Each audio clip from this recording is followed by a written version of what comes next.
안녕하세요. S버프입니다. 축구 토토 승무패 56회차, 이번 회차는 챔피언스리그 조별리그 마지막 라운드입니다. 16강 진출을 이미 확정지은 팀들이 있죠. 이 빡빡한 일정 속에서 로테이션을 돌릴 가능성이 아무래도 있겠죠. 이번 6라운드, 이 마지막 라운드에 올인해야 할 팀들도 있습니다. 이 팀들이 과연 살아남을 수 있을지 지금부터 14경기 분석 시작하도록 하겠습니다. 첫 번째 경기는 파리와 클리브리의 경기인데요. 파리가 최근 리그 2경기 연속 무승부에 그치며 조금 부진한 모습이에요. 그 화려한 스쿼드에 대비하는 이 상대 팀들이 전술적으로 어쩔 수 없죠. 수비 라인을 두텁게 하며 역습 위주로 나서자 이 득점력이 떨어지고 있습니다. 네이마르가 부상으로 전력에서 좀 이탈한 부분도 있고, 은바페가 폼이 조금 떨어지면서 아무래도 대표팀 왔다 갔다 하면서 좀 부담이 됐죠. 3경기에서 최근 무득점이죠. 매 경기 주도권을 잡고 경기를 운영하긴 하는데 이 떨어져 있는 득점력을 좀 끌어올려야 하죠. 브리에는 최근 리그와 리그컵에서 3연승을 거두면서 상승세이긴 한데 수비 라인이 허점을 드러내면서 매 경기 실점이 나오고 있죠. 그나마 최근 최전방 도스체의 득점력이 살아나면서 승리를 챙기고는 있습니다. 최근 8경기 연속 실점인데 실점이 많아요. 21실점인데 이게 근데 챔스에서 라이프치히한테 5실점했고 맨시티한테 4실점한 것도 포함이 돼서, 근데 그렇다고 해도 실점이 좀 많아진 측면이 있죠. 리그 경기에서도 최근 4경기 연속 2실점하고 있습니다. 객관적인 전력에선 파리가 확실히 한 수 앞서 있죠. 지난 1라운드 맞대결에서는 브리에가 홈에서 이 날카로운 역습 패턴 보이면서 1대1 무승부를 거뒀는데, 파리가 홈에서는 강한 모습을 보이는 만큼 이번 경기는 파리 쪽으로 좀 기웁니다. 파리가 최근 득점력이 떨어졌지만 이 브리의 수비 라인이 최근 허술한 것을 감안하면 충분히 이길 만큼의 골을 터뜨리겠죠. 파리의 승 예상합니다. 두 번째 경기는 라이프치와 맨시티 경기입니다. 라이프치가 올 시즌 부진을 벗어나지 못하고 있죠. 부상자가 많았고, 특히 그 최전방 유스프가 부상으로 빠지면서 최전방에서 그래도 무게 있게 중심을 잡아줄 선수가 없었어요. 은쿠쿠의 확실한 뒷공간 침투 옵션은 매우 위협적이긴 한데 은쿠쿠 혼자서 모든 걸 해결할 수는 없죠. 최근 수비 라인도 흔들리면서 리그에서 3연패를 당하고 있습니다. 최근 분데스리가 강호로 자리 잡았던 위상이 좀 흔들리고 있는 상황이죠. 맨시티는 역시나 맨시티죠. 그렐리시, 데브라이너 이런 부상자들도 복귀하며 스쿼드가 더욱 탄탄해졌습니다. 최근 리그와 챔스 합쳐서 7연승의 상승세고 어느덧 리그로 1위 자리로 올라섰죠. 일반적인 상황이라면 맨시티가 무조건 승리할 경기라고 봐도 무방하죠. 라이프치 최근 경기력이 떨어지고 수비 라인이 흔들리는 만큼 맨시티 특유의 그 중원 플레이로 압살할 경기예요. 근데 다만 이미 조 1위를 확정한 맨시티가 이번 원정 경기에 베스트 멤버를 데려갈지가 미지수입니다. 최근 리그와 챔스 그리고 월드컵 예선에 출전하는 이 주축 선수들의 체력적인 부담이 분명히 있는 상황이에요. 원체 축구 스타일이 확고한 맨시티인 만큼 로테이션을 돌린다고 하더라도 크게 무너지지는 않겠지만 이 경기 무승부 가능성도 있어 보입니다. 라이프치히의 무패 예상합니다. 세 번째 경기는 AC 밀란과 리버풀 경기입니다. AC 밀란이 최근 리그에서 1무 2패의 부진이 있었죠. 갑자기 수비 라인이 흔들리며 잔실수가 나오면서 실점이 좀 많아졌고, 중원과 공격 라인의 부상자도 겹치면서 좀 흔들렸습니다. 그나마 최근 하위권 제노아와 그 살레르니타나를 상대로 분위기를 반전시키긴 했지만 수비 라인의 그 다비데와 공격 라인의 지루, 그다음에 레비치 이런 주축 선수들의 부상 결장이 좀 아쉬운 상황이죠. 그래도 공격 쪽에서 질라탄과 레앙의 파괴력은 아직 건재합니다. 리버풀은 올 시즌 거의 허점이 없을 정도로 완벽하죠. 최근 중원의 부상자가 많이 발생했지만 파비뉴하고 티아고가 중심을 잘 잡아주고 있고, 쓰리탭의 공격력이 너무 뛰어납니다. 마틱과 반다이크가 버티는 포백 라인 역시 굉장히 든든하죠. 두 팀은 1라운드 맞대결에서 리버풀 쪽으로 행운이 좀 따르면서 리버풀이 승리했죠. 상대 자책골로 3대2로 승리했습니다. 이번 경기에서는 경기 흐름이 좀 다를 것 같아요. 리버풀은 압도적 승점 차이로 1위를 확정해놨지만 AC밀란은 이번 경기 승리로 16강 진출의 가능성이 열려 있어요. 타구장 결과를 봐야 하지만 밀란 입장에서는 무조건 이기고 봐야 16강이든 유로파든 확정할 수 있는 상황이죠. 경기에 임하는 자세가 다를 상황이고, 리버풀이 굳이 빡빡한 일정 속에서 이 원정 경기까지 주전들을 무리하지 않을 것으로 보입니다. 예를 들어서 미나미노 같은 선수가 선발로 나오는 등 이런 로테이션 돌릴 확률이 굉장히 높아 보이죠. AC밀란의 승무 예상합니다. 네 번째 경기는 포르투와 AT 마드리드의 경기입니다. 포르투가 타레미와 그 디아즈 루이스를 앞세운 공격력으로 리그에서는 무패 선두를 달리고 있지만 챔스에서는 분위기가 좀 다릅니다. 수비적으로 나서며 버티는 능력은 보여줬는데 이 공격적으로는 잘 풀어내지 못하면서 1승밖에 챙기지 못했죠. 더군다나 노련한 페페가 부상으로 출전 여부가 불투명하고, 이 중원에서 중심을 잡아줄 유리베는 또 경고 누적으로 결장이에요. 홈 경기이긴 하지만 전력 누수가 좀 있는 상황입니다. AT 마드리드는 견고했던 수비 라인이 흔들리면서 올 시즌 선두권과 격차가 벌어지고 있습니다. 특유의 짜임새 있고 쫀쫀했던 수비 라인이 부상과 징계가 겹치면서 최근 허점을 드러내고 있죠. 주말 마요르카와의 경기에서는 챔스를 대비 로테이션을 좀 돌리긴 했는데 1대2로 충격패를 당하기도 했죠. 더군다나 펠리페가 나서지 못하는 상황에서 이 마요르카전에서 전반 초반 이 사비치마저 부상으로 교체 아웃됐습니다. 수비 라인 구성이 좀 어려워 보이는 그런 상황이죠. 두 팀 모두 부상과 징계로 인한 전력 누수가 있지만 AT 마드리드의 상황이 더 안 좋아 보입니다. 포르투는 승리하면 무조건 16강 확정인 만큼 홈에서 강하게 나서려고 할 거예요. 포르투가 라인을 올려 공격적으로 나서면 수아레즈와 코레아의 장기가 발휘되면서 AT 마드 쪽에게도 이 찬스가 많이 나올 수는 있습니다. 다만 포르투가 앞선 맞대결에서 경험했던 만큼 이 뒷공간을 쉽사리 내주지는 않을 것 같아요. 오히려 수비 라인의 공백이 큰 AT 마드리드가 좀 어려운 경기가 될 것으로 보이죠. 포르투가 타고난 경기 결과와 상관없이 16강 확정지를 확률이 높아 보입니다. 이 경기 포르투의 승 예상합니다. 다섯 번째 경기는 도르트문트와 베식타시의 경기인데요. 도르트문트의 홀란드가 드디어 복귀했죠. 복귀 후 두 경기 연속골로 확실한 존재감을 뽐내고 있습니다. 지난 주말에는 그 강호 바이른 미넨과의 경기에서도 크게 밀리지 않는 경기력을 보이면서 아쉽게 2대3으로 패했죠. 수비 밸런스가 흔들리며 올 시즌 실점이 좀 많았지만 홀란드가 없는 상황에서도 루이스 중심으로 공격력이 나쁘지 않았습니다. 사실상 챔피언스리그 16강 진출은 이제 좌절됐지만 아직 유로파리그 출전 티켓은 확보해 놓은 그런 상황이죠. 베시타스가 공식전 7경기에서 최근 1무 6패로 승리가 없이 굉장히 부진합니다. 이 최전방 바추아이가 부상으로 부진했고 라렌의 득점포도 침묵하면서 공격력마저 약해졌죠.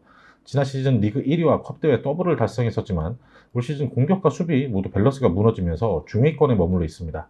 유럽 대항전보다 리그 성적이 더 신경 써야 할 아주 심각한 상황이죠. 이번 경기 결과와 상관없이 유로파행이 확정된 도르트문트죠. 그래도 홈 경기인 만큼 로테이션을 돌리더라도 큰 폭의 변화를 주지는 않을 것으로 보입니다. 베시타스 역시 현재 리그 순위가 한참 처진 만큼 탈락이 확정된 원정 경기에 무리하지는 않을 것 같고요. 이 홈에서 도르트문트가 어렵지 않게 승리할 경기로 보이죠. 도르트문트의 승 예상합니다. 여섯 번째 경기는 아약스와 스포르팅의 경기인데요. 아약스가 리그가 절반 가까이 돌아가는 현 시점에서도 단 2실점으로 완벽한 수비 밸런스를 자랑하며 리그 1위를 지키고 있죠. 앞선 주말 빌렌가이 경기에서도 5대0 완승을 거두면서 공격력을 과시하고 있습니다. 챔스 역시 5라운드까지 전승으로 1위로 16강 진출을 확정을 해놨죠. 스포르팅 역시 짠물 수비를 자랑하면서 리그 2위입니다. 포르투와 승점에서 같지만 골드실에 밀려 2위죠. 견고한 수비와 날카로운 역습이 장기입니다. 중원에서 마테우스의 패스 플레이와 최전방 파울링류의 움직임이 굉장히 좋은 팀이죠. 최근 페드로 곤칼베스의 그 측면 공격이 눈에 띄게 날카로운 모습을 보여주고 있죠. 두 팀 모두 경기 결과에 상관없이 C조 1, 2위가 확정된 상황이죠.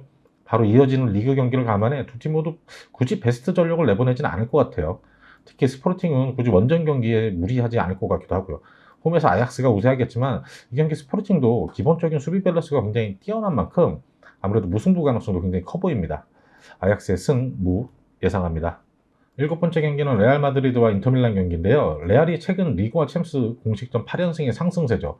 챔스 조 1위, 리그 1위를 달리고 있는데 이 중원의 탄탄함과 벤제마의 골 결정력 측면에서 그 비니시우스의 활약으로 완벽한 경기력을 뽐냈지만 이 지난 주말 소시에다의 경기에서 벤제마가 전반 초반 부상으로 교체되면서 최전방 마무리 역할의 공백이 예상되고 있습니다. 그래도 원체 중원의 경기 운영이 좋고 비니시우스가 건재한 상황이긴 하죠. 루카요비치 역시 이날 벤제마 대신 나와가지고 뭐 골을 기록하긴 했는데 서서히 잠재력이 터지고 있죠. 벤제마를 대체해서 선발로 나설 것으로 보이죠. 인터밀란이 최근 리그 4경기 연속 클린시트 승리를 거두며 리그 1위로 올라섰습니다. 제코와 라우타로가 번갈아가며 골 결정력을 보이며 공격적인 축구를 보이고 있죠. 중원에서 하칸의 공격적인 경기 운영도 뛰어납니다. 챔스에서도 이미 최소 조 2위를 확보하며 16강을 확정을 했죠. 수비라인에 부상자들이 좀 있지만 수비라인의 원체 스쿼드가 탄탄한 만큼 큰 걱정은 없어 보이네요. 레알로서는 벤제마가 부상으로 출전 못하게 되면 확실히 공격력이 약화될 수밖에 없습니다. 인터로 역시 전통적으로 수비가 좋은 팀인 만큼 벤제마 없이는 득점에 어려움을 겪을 것 같아요. 앞선 1라운드 맞대결에서 레알이 1대0으로 승리했지만 이 내용적인 측면에서는 인테르가 좀 앞섰거든요. 이번 경기는 레알이 홈인 만큼 중원을 장악하며 우세하게 운영을 할 텐데 득점력이 관건입니다. 조 1위 자리가 걸린 경기인 만큼 굉장히 팽팽한 승부가 예상이 되죠. 레알이 확실히 우세하겠지만 무승부 가능성도 좀 커 보이는 그런 경기입니다. 레알의 승, 무 예상합니다. 여덟 번째 경기는 샤크타르와 셰리프의 경기인데요. 샤크타르는 확실히 리그에서는 압도적인 경기력으로 리그 7연승의 상승세로 1위를 달리고 있지만 유럽 대항전에서는 굉장히 고전하고 있죠. 인터밀란과 홈에서 0대0 무승부가 유일한 승점입니다. 최근 측면 공격수 테테의 공격력이 살아나면서 다득점 경기가 많이 나오고 있죠. 외국인 선수들이 주로 브라질 선수들로 구성되면서 호흡이 좋은 편인 것도 있습니다. 셰리프는 챔스에서 예상 외의 선전을 펼치며 유로파 리그 행을 확정을 했죠.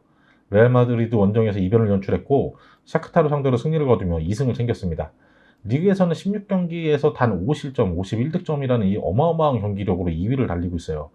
1위와 승점 1차이인데 1위 팀보다 지금 셰리프가 3경기를 덜 치른 상황인 만큼 곧 1위로 올라서겠죠.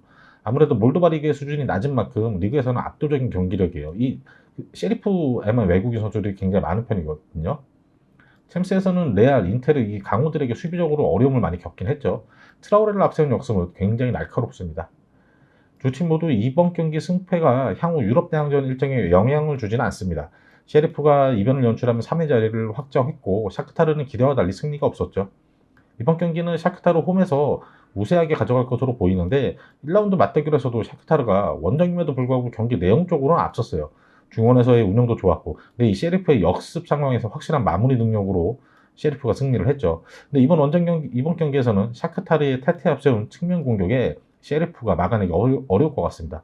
샤크타르가 유종의 미를 거둘 것 같아요. 승 예상합니다. 아홉 번째 경기는 유벤투스와 말메의 경기입니다.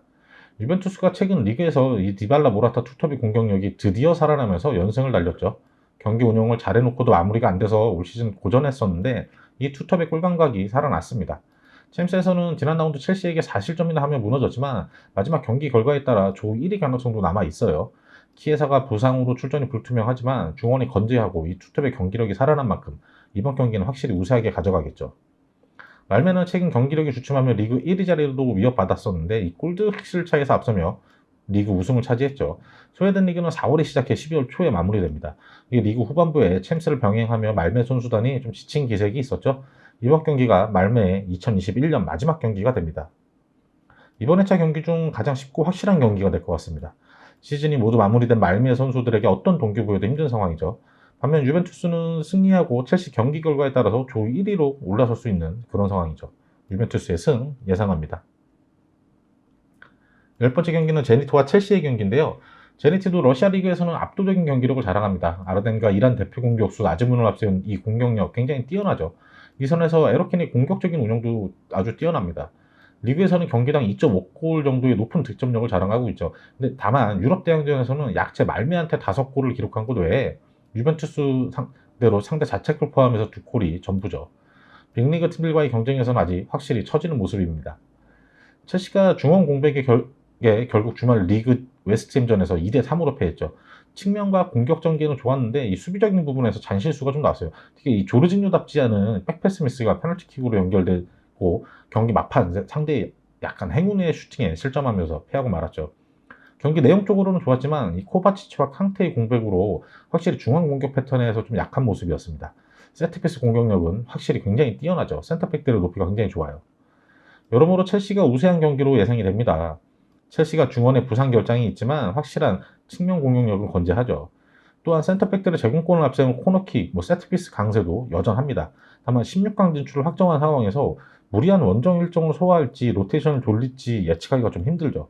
조 1위 자리를 확정하기 위해서 무리수를 둬야 할지 아직 잘 모르겠습니다. 로테이션을 어느 정도 돌린다고 하더라도 첼시가 확실히 우세한 경기를 할 것 같긴 해요. 폴더에 여유가 있으시다면 무승부도 고려해 보는 것이 좀 좋아 보이긴 합니다. 제니트의 패 예상합니다.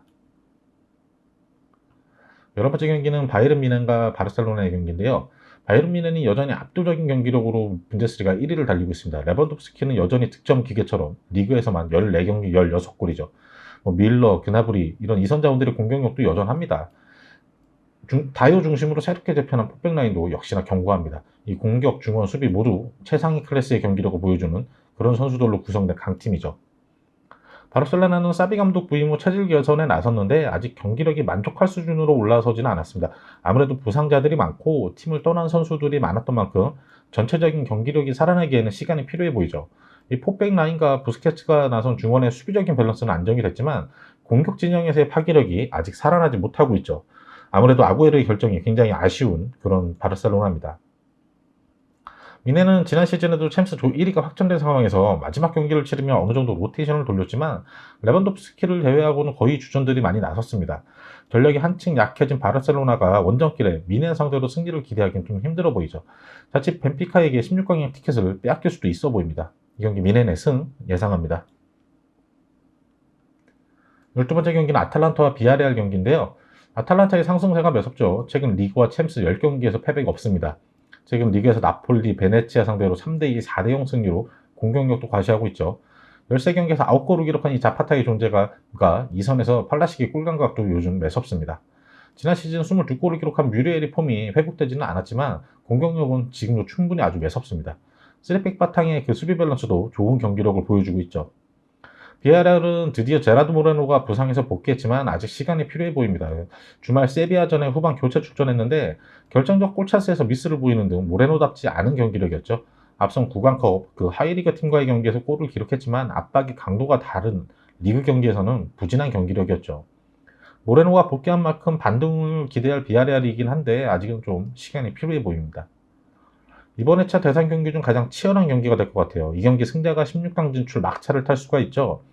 모레노가 복귀한 비아레알보다 최근 공격력이 폭발하고 있는 아탈란타가 유리해 보입니다. 홈경기 이점을 살려 최근 공격력이 좋은 그 파샤리치 등 공격적인 운영을 펼칠 것 같아요. 아탈란타의 승 예상합니다. 13번째 경기는 잘츠부르크와 세비야의 경기인데요. 잘츠부르크가 최근 득점력이 좀 저조한 모습이죠. 리그에서는 워낙 기량 차이가 나는 만큼 1위 자리를 지키기에는 무리 없어 보이는데 챔스에서는 16강 진출이 좀 간당간당한 상황이죠. 확실한 마무리 능력을 보여주던 아다이미가 최근 4경기째 침묵하면서 부진하고 워카포르도 부상으로 경기에 나서지 못하고 있죠. 세비야가 최근 부진한 경기력이죠. 지난 주말 비아레알에게 1대0으로 승리하긴 했지만 중원장악에 실패하면서 수세에 몰렸습니다. 레프트백 아쿠네의 오버래핑 외에는 공격 전개가 잘 안 됐어요. 중원에서 라키티치의 경기 운영도 좀 아쉬웠죠. 최전방 미르 역시 아직도 제 몫을 못해주는 모습입니다. 엔네시리의 부상인 상황에서 미르의 부진까지 겹친 그런 악재가 있죠. 이 경기에서 승리하는 팀이 16강 진출을 확정하는 상황이죠. 전력에서는 세비야가 앞서고 있지만 최근 세비야의 경기력이 많이 처져 있습니다. 잘츠부르크 역시 좋은 분위기는 아니었지만 지난 주말 경기력이 좀 올라온 모습이죠. 승리가 더 간절한 세비야가 공격적으로 나설 것 같아요. 라인을 올리는 세비야의 뒷공간을 잘츠부르크가 공략하는 형태로 진행이 될 경기죠. 이 경기 서로 물러서지 않으며 공격적인 경기가 예상되는데요. 승패가 갈릴 결격경기가 될 것 같습니다. 잘츠부르크의 승패 예상합니다. 마지막 14번째 경기는 볼프스부르크와 릴의 경기인데요. 볼프스부르크가 최근 주전 골키퍼의 부상 결장으로 크게 흔들리고 있죠. 그 카스테이스 골키퍼가 결장한 최근 3경기에서 모두 패했는데 실점 장면에서 골키퍼의 판단 미스나 반응 속도가 늦어지면서 내준 골들이 많았습니다. 루케바쿄의 측면 흔들기와 베오스트의 최전방 원톱 역할이 나쁘진 않지만 이 뒷문이 불안하다 보니 중원에서 좀처럼 공격적으로 올라오지 못하며 수세에 놓이는 그런 경기들을 펼치고 있죠. 릴은 최근 경기력이 조금씩 올라왔습니다. 이 주축 선수들의 이적으로 시즌 초반 흔들렸지만 최근 챔스와 리그에서 7경기 무패로 경기력이 안정되고 있죠. 벤자민이 경기력이 올라오면서 최근 중원에서 안정감을 가져오고 있고 잘로와 폰테 이 중앙 수비 라인의 조직력도 좋아졌습니다. 공격 진영에서 데이비드 조나탄의 파괴력이 확실한 만큼 안정적인 수비를 바탕으로 조나탄의 한 방을 노리는 그런 운영을 펼치죠. 주전 골키퍼의 부상 공백이 굉장히 크게 느껴지는 볼프스죠. 최근 리그에서 2경기 연속 3실점입니다. 릴은 현재 조 1위지만 이번 경기 대량 실점하면서 패하고 타구장 결과에 따라서 16강이 실패할 수도 있는 만큼 적극적으로 경기에 나설 것 같아요. 볼프스 역시 아직 산술적으로는 16강 가능성이 남아있는 만큼 적극적으로 나설 경기죠. 다만 뒷문이 불안한 볼프스가 승리하기에는 좀 벅차 보이는 것이 현실입니다. 무승부만 거둬도 16강이 확정되는 릴의 우세가 점쳐지죠. 볼프스부르크의 무패 예상합니다. 마지막으로 56회차 14경기 최종 픽 한번 확인하겠습니다. 1경기는 PSG의 승, 2경기 라이프치히의 무패, 3경기 밀란의 승무, 4경기 포르투의 승, 5경기 도르트문트의 승, 6경기 아약스의 승무, 7경기 레알의 승무, 8경기 샤크타르의 승, 9경기 유벤투스의 승, 10경기는 제니트의 패, 11경기 바이에른 뮌헨의 승, 12경기 아탈란타의 승, 13경기는 잘츠부르크의 승, 패, 14경기는 볼프스부르크의 무패. 이상으로 56회차 챔피언스리그 조별리그의 마지막 라운드 분석 마치도록 하겠고요. 저희는 주말 57회차 분석 영상으로 다시 찾아뵙도록 하겠습니다.